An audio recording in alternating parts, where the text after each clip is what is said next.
Here's a breathtaking coincidence hidden in a medieval convent. 8 plants used by a 12th-century German nun line up almost perfectly, with ideas taught 5 centuries earlier by a Chinese philosopher who never left his own province. That nun was Hildegard von Bingen. The philosopher was Confucius. Neither ever heard of the other. Yet their instincts about balance, virtue, and the natural order collide again and again once you look at her botanical writings closely. Stick with me, because we are counting down from 8, and the connections get stranger as we go. Number 8. Fennel. Hildegard wrote about fennel in her work Physica, composed around 1150 in the Rhineland monastery of Rupertsberg. She claimed fennel eaten in the morning made a person's breath sweet and their body lighter for the whole day. That sounds like folk medicine, and it partly is. But fennel also contains anethole, a compound modern research links to mild anti-inflammatory effects. Here is the twist. Confucius, in the Analects, repeatedly praised moderation in eating as a mark of the cultivated person. He said the gentleman eats without craving a full stomach. Hildegard's fennel advice was never about indulgence. It was a small daily ritual meant to regulate appetite, not satisfy it. 2 traditions, separated by 1,200 years and 6,000 kilometers, both landed on the idea that small, deliberate habits shape moral character more than large dramatic gestures do. That is not proof of influence. It is proof that some human intuitions about restraint show up everywhere, independent of contact. Number 7. Galangal. This one surprises almost everyone who studies Hildegard, because galangal is not native to Europe. It is a ginger relative from Southeast Asia and southern China. Yet Hildegard called it one of the most powerful heart remedies available to her, recommending it for cardiac weakness and fatigue. How did a 12th century German abbess get access to a Chinese adjacent spice trade route plant? Through Mediterranean trade networks that moved goods from Asia through Arab intermediaries into European ports, then up river systems into the interior. Which means indirectly. Some of the same commercial routes that carried Confucian influenced Chinese culture westward also carried the raw plant material Hildegard used in her pharmacy. She never read a word of Confucian philosophy. But the physical object in her hand had traveled through a world shaped partly by Confucian trade ethics, values like fairness in exchange and respect for craftsmanship that Confucius emphasized in his teachings on the marketplace. It is an accidental thread, not a direct line, but it is real. Number 6. Nutmeg. Hildegard considered nutmeg almost sacred. In one of her most quoted passages, she instructed that a person should carry powdered nutmeg mixed with cinnamon and cloves, formed into small cakes, and eat them regularly to open the heart, sharpen understanding, and calm bad humors. She was essentially prescribing a memory and mood tonic 900 years before pharmaceutical antidepressants existed. Confucius never discussed nutmeg, obviously, but he was famously obsessed with the connection between physical discipline and mental clarity. He is recorded saying that at 15 he set his heart on learning, and that clarity of thought required years of cultivated habit. Hildegard believed nutmeg cakes could shortcut some of that mental discipline chemically. Confucius believed there was no shortcut at all, only repetition and ritual. This is actually where the two thinkers diverge sharply, and it is worth sitting with that disagreement instead of smoothing it over. Hildegard trusted substances to change the soul. Confucius trusted practice. Both agreed the mind needed active tending. They just disagreed on the tool. Number 5. Vervain. Now here is where the story gets genuinely eerie. Vervain, or verbena, held ceremonial status across ancient Europe long before Hildegard, used by Druids and Roman priests in purification rites. Hildegard toned down the mysticism, but kept the plant, recommending it for liver ailments and for calming an overactive mind. What most people do not know is that a nearly identical plant, a member of the verbena family found in East Asia, appears in classical Chinese medical texts compiled during the Han Dynasty, only a few centuries after Confucius lived, used for very similar purposes, cooling internal heat and settling agitation. Nobody is claiming the German nun and the Chinese physicians who wrote those texts ever exchanged notes. But both cultures, independently, decided that a small purple flowered plant helped regulate an unsettled mind. Confucius himself taught that emotional excess, whether anger, grief, or joy, needed to be brought back to equilibrium, a concept called zhongyong, often translated as the doctrine of the mean. Vervain, in both Rhineland and Han China, was a physical tool aimed at that exact philosophical goal.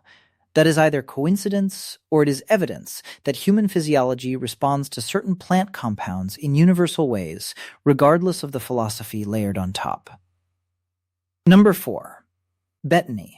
Hildegard praised betony extensively, calling it useful against nearly every ailment she could think of, from headaches to nervous exhaustion. Ancient Romans agreed with her centuries earlier, and the plant was so trusted that a proverb existed in Latin, roughly translating to sell your coat and buy betony. Confucius has a strikingly similar saying, attributed to him, about priorities, essentially arguing that a wise person sacrifices comfort for what actually sustains health and virtue. The proverb about betony and the Confucian teaching on sacrifice were not connected historically. They emerged from completely separate value systems. But they both encode the same practical wisdom that short-term material comfort should sometimes be traded for long-term well-being. Hildegard applied that logic to a plant you plant in a garden. Confucius applied it to how you spend your entire life. Same underlying math, wildly different scale. Number 3. Wild ginger, sometimes called asarum. This plant is genuinely dangerous by modern standards. It contains aristolochic acid, a compound now known to cause kidney damage and is banned or restricted in many countries. Hildegard recommended it cautiously, mostly for digestive complaints, and even she warned it should be used sparingly and only by people who understood their own constitution. This is important because it shows Hildegard was not a reckless mystic throwing random plants at problems. She had an internal risk assessment system, however unscientific by today's standards. Confucius taught something structurally identical about knowledge itself. He said that to know what you know and to know what you do not know, that is true knowledge. Hildegard's caution around wild ginger is a botanical version of exactly that principle. She used the plant, but she flagged the limits of her certainty around it. Confucius flagged the limits of certainty around ideas. Different domains, same epistemic humility. Number 2, and this is the one that tends to genuinely shock people who have not encountered it before. Hildegard wrote about a plant she called galgant, closely related to a broader category of aromatic roots, and she linked its use directly to what she called viriditas, a Latin term she essentially invented meaning greening power, or the life force that runs through all living things and connects the human body to the wider natural order. Viriditas was not just a medical concept for her, it was theological. She believed a person in good health was spiritually and physically green, vital, connected to divine creation. Now compare that to a central Confucian idea called ren, often translated as benevolence or humaneness, but more precisely meaning the vital quality that connects a person properly to their family, community, and the natural order of society. Both viriditas and ren describe an invisible connective force that, when present, produces health, harmony, and right relationship. When absent, both traditions describe decay, illness, or social breakdown. Hildegard located this force in sap and blood and growing plants. Confucius located it in duty and relationships between people. These are not the same concept. Let's be honest about that, since claiming otherwise would be intellectually lazy. But the structural shape of the idea, an invisible vital force whose presence or absence determines whether a system is healthy, appears in both thinkers independently, without any historical contact whatsoever. That is either a remarkable coincidence of human philosophical imagination, or it says something about how differently developed civilizations tend to reach for similar metaphors when trying to explain what makes life work. And number 1. Hildegard's writing on the humble violet. It sounds unglamorous compared to nutmeg or galangal, but stay with this because it ties the whole list together. Hildegard wrote that violets should be planted near the sick because their gentle coolness calmed excessive heat in the body and, by extension, excessive heat in temperament. She associated the flower with humility itself, noting that it grows low to the ground yet produces one of the most prized scents in the medieval world. Confucius, in one of his most famous and most frequently misquoted lines, praised the character of the noble person as someone who remains modest and grounded even while possessing great ability, comparing superior virtue to something that does not need to announce itself loudly to be recognized as valuable. A low flower with a powerful scent is almost a literal botanical illustration of that idea. Hildegard was not trying to illustrate Confucian philosophy. She had never heard of Confucius. The historical record is completely clear on that point. There was no transmission of Chinese philosophical texts into German Benedictine convents in the 12th century. That channel simply did not exist yet at any meaningful scale. But the coincidence remains. A nun in the Rhine Valley and a philosopher in the state of Lu, separated by more than 1,000 years and thousands of kilometers, both reached for a small, unassuming plant to explain the same idea about quiet, grounded virtue. So what do we actually make of all this? It would be easy and dishonest to claim Hildegard secretly absorbed Confucian philosophy through some hidden trade route of ideas. There is no evidence for that, and claiming it would insult both thinkers by flattening their very real differences. Hildegard's framework was Christian and mystical, rooted in the idea of a divine creator infusing greenness into all living matter. Confucius's framework was social and ethical, rooted in duty, ritual, and the proper ordering of human relationships, with almost no interest in the metaphysical world beyond it. These are not secretly the same system, wearing different clothes. What connects them instead is something more interesting than direct influence.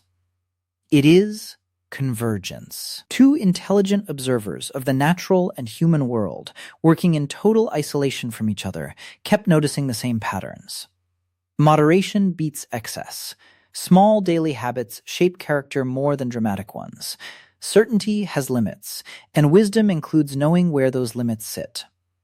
Health, whether of a body or a society, depends on some kind of invisible connective force that is easy to describe and hard to define. And real strength often looks quiet rather than loud. Hildegard found those patterns in fennel breath and violet scent and nutmeg cakes.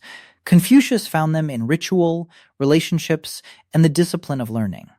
Neither needed the other to arrive at conclusions that rhyme this closely. That is arguably the most surprising takeaway of this entire list, more surprising than any single plant fact. It suggests that certain truths about restraint, humility, and balance are not culturally invented. They are discovered, independently, by anyone who watches closely enough, whether they are tending a monastery garden on the banks of the Rhine or teaching students in a small kingdom in eastern China. 8 plants, one philosopher who never touched a single leaf of any of them, and a startling amount of overlap that no history book planned and no trade route fully explains.